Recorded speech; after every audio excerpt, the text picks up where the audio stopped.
Meron po akong nakita sa daanan po, no, na 25 centimo.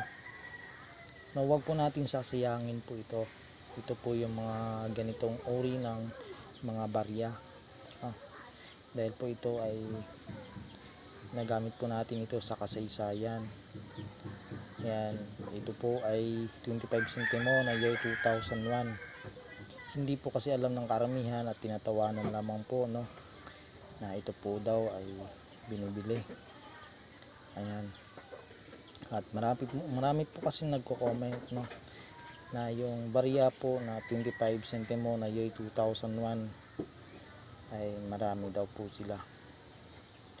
Ayan. Ito po mga guys, no, ito po year 2001 ay hard to find na po ito. Mahirap na po itong gilapin.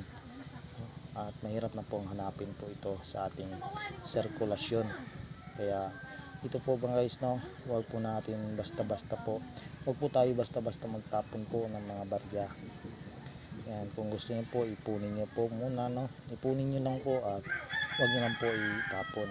Lagi niyo pong tatandaan, ito po year 2001 na 25 centimo ay mahal na po ito sa market. At lang na po sa ating mga kaibigan, coin collector. Kung kayo pa ay mayroon po nito, ay pwede niyo na po yun ibenta, no. Dapat din po ay wala po siyang gas-gas o good condition po siya para po mabili po yun sa inyo. Salamat po and God bless po.